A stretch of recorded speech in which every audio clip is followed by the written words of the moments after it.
رحم الله من قرأ الفاتحة.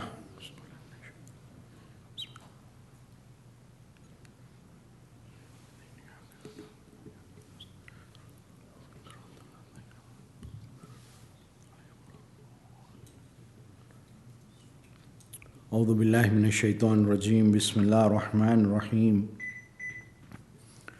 الحمد لله الذي لا يبلغ مدحته القائلون ولا يحصي نعماه العادون ولا يؤدي حقه المجتهدون الذي لا يدرك بعد الحمم ولا يناله غوص الفتن الذي ليس لصفته حد محدود ولا نعت موجود ولا وقت معدود ولا عجل ممدود فترى الخلائق بقدرته ونشر الرياح برحمته ووتد بالصخور ميدان أرضه والصلاة والسلام على أشرف الأنبياء والمرسلين خاتم النبيين محمد صلى الله عليه وآله وسلم. اللهم صل والصلاة والسلام على أهل بيته الطيبين الطاهرين المعصومين المظلومين واللعن الله على أعدائهم أجمعين. قال الله سبحانه وتعالى في كتابه المجيد وفرقان الحميد. بسم الله الرحمن الرحيم. يريدون ليطفئوا نور الله بأفواههم والله متم نوره ولو كره الكافرون. آمنا بالله وصدق الله العلي العظيم. السلام عليكم ورحمة الله وبركاته. Allah subhanahu wa ta'ala in Surah Saf, the 61st Surah, ayat number 8, tells us they desire to put out the light of Allah with their mouths, but Allah will perfect His light, though the unbelievers may be averse. Now, before we go into this ayah of the Quran, and the purpose is, one of the purposes of this ayah is to establish the presence of the Imam of our time, Imam al-Hujjah, Ajjalallahu ta'ala farajahu sharif. Before we go into some of the aspects about it, we would like to discuss a very important aspect that is forthcoming. Tonight is the 10th night of Mah Shaban, and in a couple of days we will come to Nim Shaban as we know it, or 15th night of Shaban, which is also known as Laylatul Barat. So let us very briefly and quickly look at what is Laylatul Barat first. Now, Laylatul Barat, Barat in itself means freedom.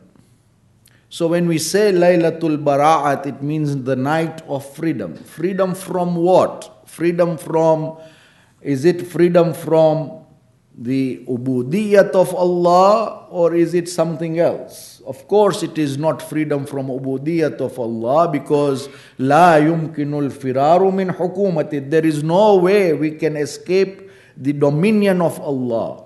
So there is, what freedom are we looking at on this night, and why is it so important? It means that it is a night of freedom from the fire of hell. This is the night where Allah frees our necks and ourselves from the fire of hell. It is second in importance only to Laylatul Qadr. It is a very highly important night. In this night, it is a night of salvation. We need to come down to Allah and tell Him, Ya Allah, I have sinned. Give me freedom from your punishment. Give me freedom from the fire of hell. And it is in this night that Allah forgives all His sinners.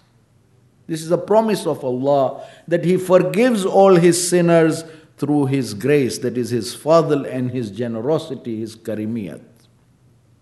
It is His promise, provided we seek that forgiveness. And one of the principles of seeking forgiveness is to come out from the state of denial and justification to the state of acceptance of my errors. This is the very first step when I sit in the state of denial. No, I have not done anything. Or I did this because it was this. This justifications and state of denial will not allow me to seek forgiveness from Allah subhanahu wa ta'ala.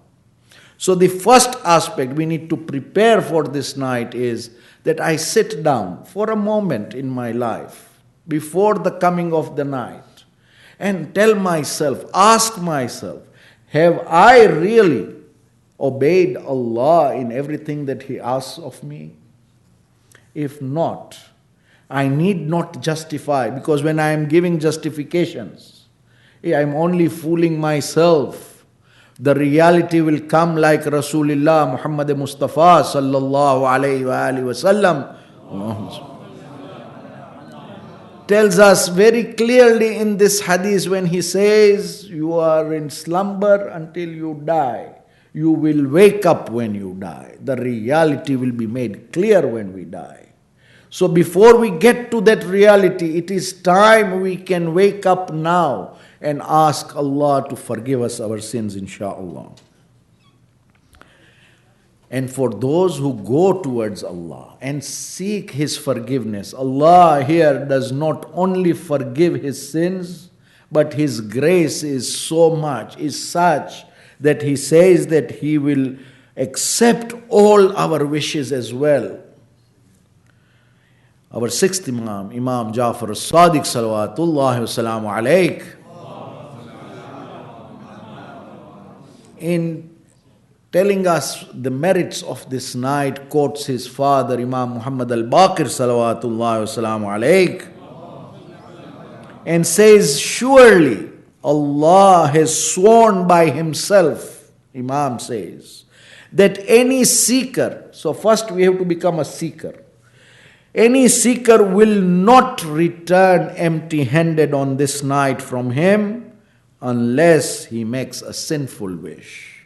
Meaning, if we have legitimate desires, if we have our wishes, if we have our needs, this is the night that we need to go to Allah. It is not that on other nights Allah does not accept our du'as and our munajat. He does. However, this night is special, and for that we must make the most of it.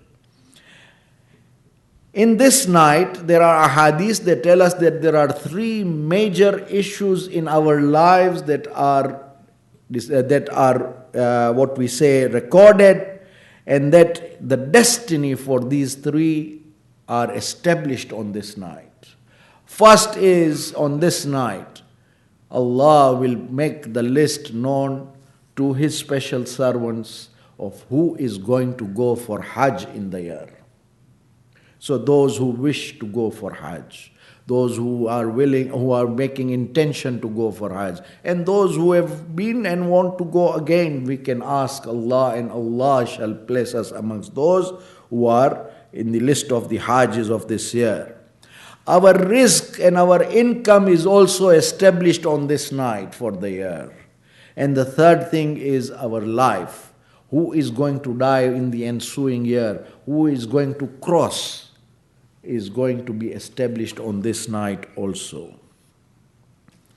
And at this moment, before we go into the other aspect of it, let us recall Rasulullah's hadith when he says, surely during this night, Allah forgives His people in greater number than even the hair of the goats of the tribe of Kalb. He also sends His angels from heaven to Makkah. What this means is, the goats of the tribe of Kalb were those hairy goats, so much that it is impossible to even look at their skin. They are that hairy, and that is the description that Rasulullah gives, that He forgives more people than even the hair of these goats. And this is a night where we must seek our forgiveness. Amongst the recommended acts for this night are du'as and special amals and salat prescribed by our imams. We will do those amals on that night, insha'Allah. However, a very important aspect of this is what we discussed last Friday also, that the principle of dua is that we should not only make it a ritual, a simple ritual. Because this has to be done, let us do it. No. Let us try and put our effort in trying to understand what we are telling Allah subhanahu wa ta'ala, what we are seeking from Him. Because these du'as teach us not only what to ask, but also how to ask Allah subhanahu wa ta'ala. These du'as that have been prescribed by the Aimma alayhimus salam, they teach us what to ask from Allah and how to ask from Allah. At the same time, these du'as are rich in many principles and tenets of Islam that we need to pay attention to. For example, one of the most recommended du'as for the night of 15th of Sha'ban is the du'a which we call du'a Kumail ibn Ziyad. It is recommended we recite it on the Layl of Friday, the eve of Friday. At the same time, there are also ahadith that tell us that recite it at least on the night of 15th of Sha'ban. However, Dua Kumail has a depth that if we try and study the depth of that dua that Amir al-Mu'mineen alayhi salam has gifted to us through Kumail, this is the dua of Nabi Khizr. At that time we will realize how deep this dua is, and we need to pay some attention to it at least. Not just recite it because it is recommended to be recited on a particular time or day.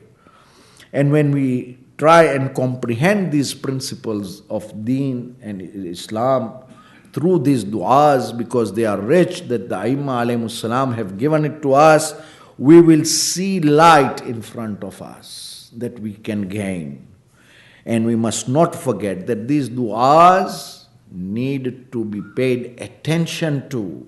Yes, there is sawab in recitation of it. We are not denying that. There is sawab of sitting in gatherings that have these recitations and zikr of Allah. There is no doubt about it. But when we start getting the ma'rifah, when we start thinking about what the Imams have taught us, it gives us another level, and that ma'rifah and seeking of that ma'rifah will give us a higher level of reward as well. Sallu ala Muhammad wa ala Muhammad.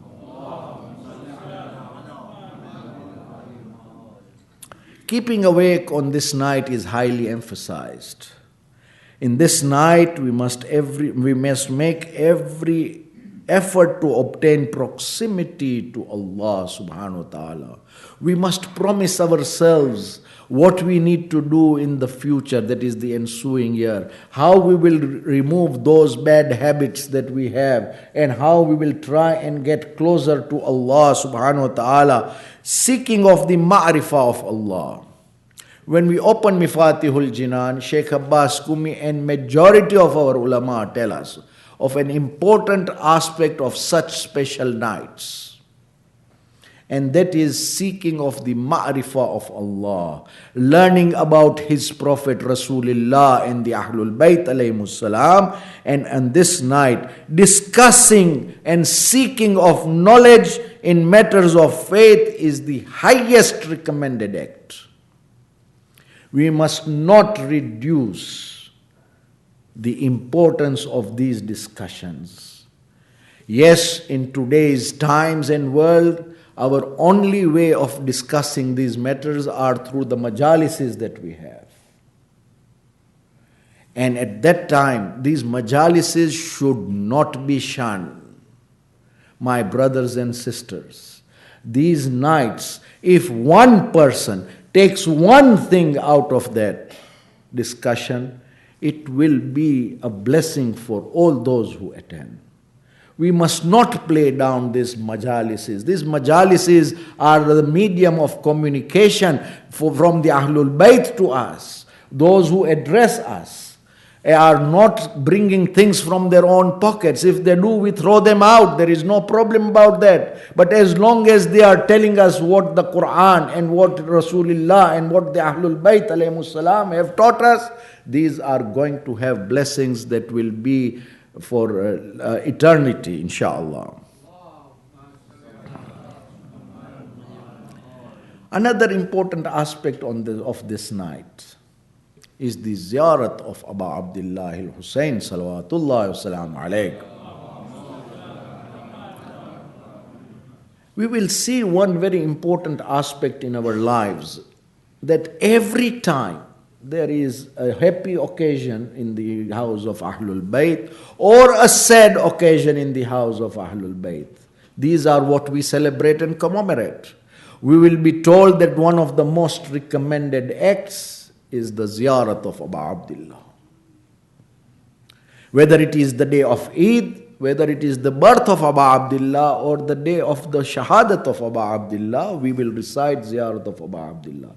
But for 15th of Shaban, we are told on the merits of ziyarat of Abu Abdullah is such that if one wants to meet all the 124,000 prophets that Allah has sent on this earth, he should visit Abu Abdullah and he should recite the ziyarah of Abu Abdullah. The merit is like he is meeting each and every one of the prophets and shaking hands with them. That is the merit of ziyarat of Abu Abdullah.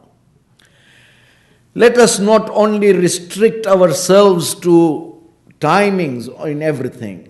Timing is important for everything, but there are certain periods of time in a year whereby these opportunities don't come often. This is once in a year. And who knows whether we will make it for the next year or not. How many were there with us last year who are no more with us?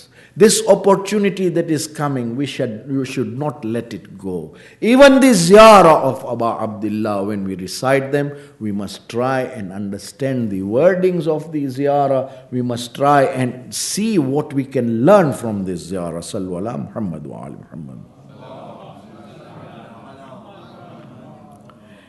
Before we go forward, let us recite a Surah Fatiha for all our marhumin and ask Allah for maghfirah for all those who have preceded us. Rahmallahu man kara al-Fatiha.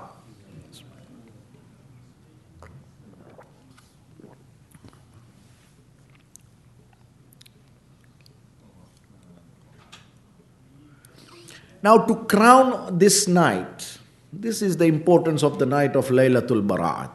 But for us, the Shias and the Muhib and the lovers of Ahlul-bayt, this night has been crowned with the birth of the king of our time, Imam al-Hujjah, Qaim Ali Muhammad Ajjalallahu Ta'ala Farajahu Sharif.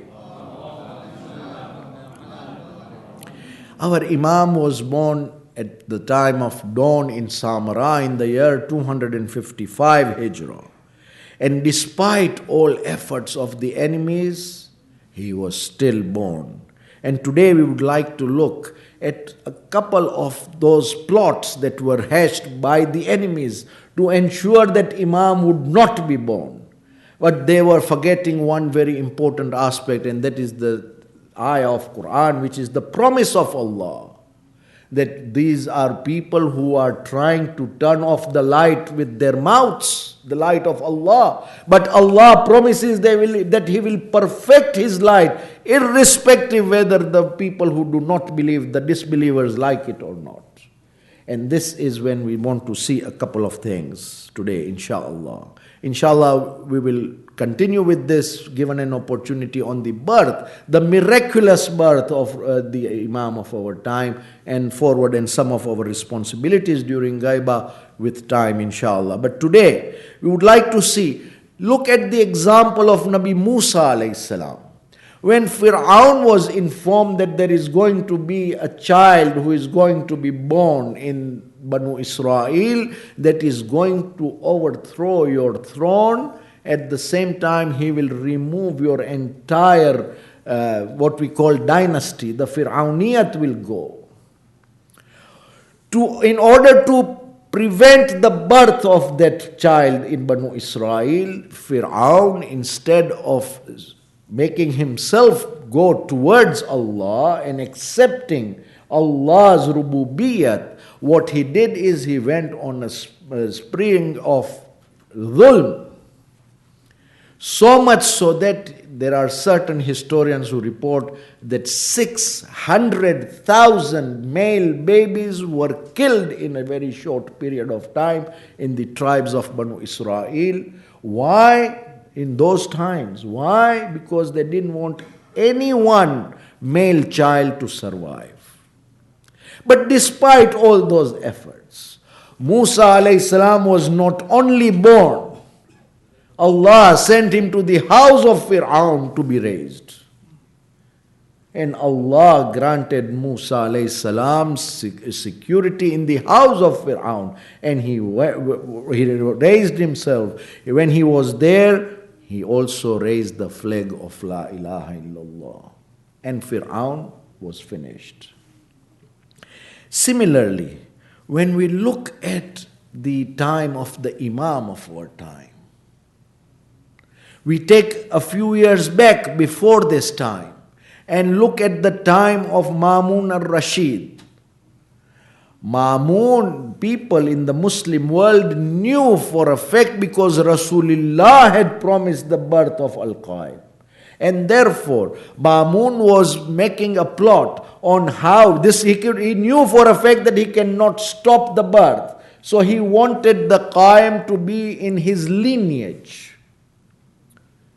So he was looking at the children of Imam Rida alayhi salam, and when he knew that there was no offspring of Imam Rida alayhi salam, and we all know that our 8th Imam had only one child who was born quite late in his age. The only child of Imam Rida alayhi salam was our 9th Imam, Muhammad al-Taqi al-Jawad salawatullah salamu alayhi. When Ma'mun realized after the shahadat of Imam Rida alayhi salam that Imam had left a child, he knew that he was the Imam of the time and he was going to be having the lineage of the Qaim of Ali Muhammad. And therefore he connived and he plotted that his daughter be married by the Imam. Fadl was given to Imam Jawad alayhi salam with that intention that he will be called what we call a Nanabapa of the Imam. But we can plot وَمَكَرُوهَا وَمَكَرَ اللَّهُ وَاللَّهُ خَيْرُ الْمَاكِرِينَ. You can plot as much as you want and Allah plots and Allah is the best of planners. Fadl never got a child out of Imam. And Imam al-Hadi was from the other wife of Imam Jawad. And when the Banu Abbas, after Ma'mun, realized that this thing is not going to come to the Banu Abbas, they are not going to be called the grandfathers of the Qaim, that is when they plotted to kill Imam Jawad in a very young age. He was only 25 years old when he was killed. Now, when we look at the Qaim, we see there are a couple of ahadith that have been narrated by Rasulullah himself, and these are available in both the Shia as well as the Sunni sources. Now these are different times when Rasulullah has narrated these ahadith, but when you put them together, there is a very important message that comes. And that is that it points to a single personality of the Imam. When we see Rasulullah at one stage says, have good tidings about the Mahdi. He will be from Quraysh. He will be from my lineage. Meaning that the Imam will be from Quraysh. It's a broad base. Quraysh is a vast tribe. And my lineage, Rasulullah's lineage is also vast. On another occasion he says, he will come when people will be in factions. They will be divided. People will be divided and will be shaken. There are so many theories even today in the Shia world that are being presented to us that the Iman of ours is being shaken. Rasulullah has predicted this. And he says the Imam will fill the earth with justice and equity the way it will have been filled with injustice and terror, oppression. On another occasion he says, we are the leaders of Jannah. Myself, Hamza, Ali, Hassan, Hussein, Jafar, and the Mahdi salawatullahi wasalamu alayhim ajma'in. Then Imam on another, Rasulullah on another occasion says, Mahdi will be from me. His name will be my name. His kunniya will be my kunniya. It is still a wide platform from which Rasulullah is telling us. Then Rasulullah says that the Mahdi will be min itratihi, from my children. And then he says from min Ahlul-baytihi, my Ahlul-bayt. So he is now narrowing the lineage of the Imam. Then Rasulullah at one stage says the Imam will be from Awlad Ali. So now he is narrowing it further, that only the children of Ali will have that honor. But he does not stop there. He says Mahdi will be from Wuldi Fatima salawatullahi wasalamu alayha.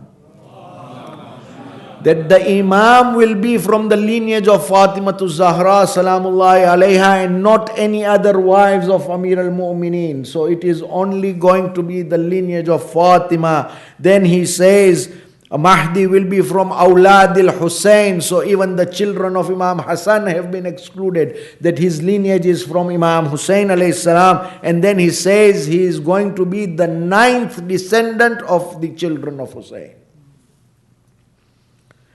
Referring to Imam Hussein alayhi salam, one day Rasulullah points at Imam Hussein in front of his companions and says, "O Hussein, you are a Sayyid, son of a Sayyid, brother of a Sayyid." Then he says, "You are an Imam, son of an Imam, brother of an Imam. You are a Hujjah, you are the son of a Hujjah, and the brother of a Hujjah." And then Imam Rasulullah says, "You are father of 9 Hujjah that is going to come, the 9th of whom is going to be the Qaim of Ali Muhammad salawatullahi wasalamu alayhi ajma'in." When we look at all these ahadith, and these are not only through Shia sources, even the Ahl-Sunnah books have them, all these ahadith. When we see, we can only point to one personality, and that is the son of none other than Imam Hassan al-Askari alayhi salam and Narjis Khatun. And at this time, when we see that there was severe scrutiny on the Imam, the 11th Imam, that he was not even allowed to remain at home. He was imprisoned for a very long time. But like we said, that there is going to وَمَكَرُوهَا وَمَكَرَ اللَّهِ, you can plot as much as you want. They plotted, the Mu'tamid, the Abbasi king of that time, kept Imam Askari alayhi salam in prison so that he may not become a father. That was the intention. However, Allah created His own plan, and that was that there was severe famine and drought in the land, the Muslim lands at that time. And Mu'tamid, trying to portray himself as Amirul Mu'mineen, as they all did, went out and told people to go out for 3 days and recite Salatul Istisqa and pray for rain, but nothing happened. During this time, realized that there was a monk, a Christian monk who came to the lands of Muslims, and whenever he raised his hands, there would be rain that would come.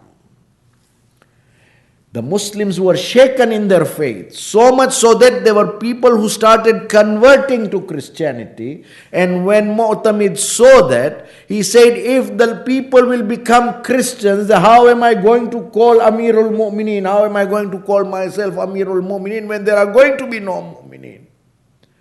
So his worry was not the well-being or the good of the ummah. His well-being and his worry was about his own throne and his own status. So he goes to the prison where Imam Askari alayhi salam was, and he tells, like the same thing that has been happening from the time of Khulafa, from the time of Saqifa. Whenever they come to a crossroad and come to a dead end, They come to the household of Rasulullah and come to the real hujjah of Allah. So he comes to Imam Askari and says, take care of the ummah of your grandfather. They are turning away into Christianity. And Allah subhanahu wa ta'ala gives and makes his hujjah to such people also. He did not tell him, why do you need me now? You have done all that and not all that. Imam tells him very nicely and tells him, tell the people to come out tomorrow and I shall come. So Imam comes out. The monk is called. Imam asked the monk to raise his hands and there were clouds that gathered. When that happened, Imam said, stop. He sent his people to the monk and said, what is in his hand, bring it to me. And he had something in his hand between his fingers. Imam said, this is a bone of one of the prophets before Rasulullah, and that is the barakah of that bone, that Allah sends his blessings, the mercy of Allah, which is rain. When Imam took that away from him and he said, now raise your hands, even the clouds that had gathered ran away from there. Imam then raised his hands and asked Allah subhanahu wa ta'ala to remove this calamity from the people. And it is at that time the clouds gathered. And when the clouds gathered, people were becoming anxious. Imam said, wait, this cloud is not for you. It is going to such village. The other cloud that is coming is going to such city. And this went on for some time. When finally the cloud came, Imam told people, now go into your houses. Today, insha'Allah, your drought and famine will end and it will rain today, insha'Allah. So this is the Imam of the time. And this led to the freedom of Imam Askari alayhi salam. And on the other hand, Imam Aliun Naqi alayhi salam had planned his marriage with Narjis Khatun. Inshallah, when Allah gives us an opportunity, we will discuss this very interesting event of how the marriage of Imam Askari took place and how the Imam of our time was born. Tonight we ask Allah subhanahu wa ta'ala, Ya Allah, grant us the tawfiq to be able to take and make the most out of the Laylatul Barat that is forthcoming. Ya Allah, grant us forgiveness. Ya Allah, forgive all mu'mineen. Ya Allah, grant security and safety to all mu'mineen all over the world. Ya Allah, grant maghfirah to our marhumeen and grant shifa to all those who are sick amongst us. Ameen ya Rabbal Alameen. Wa sallallahu ala Muhammadin wa alihi at-tahirin. Rahmallahu man kara al-Fatiha.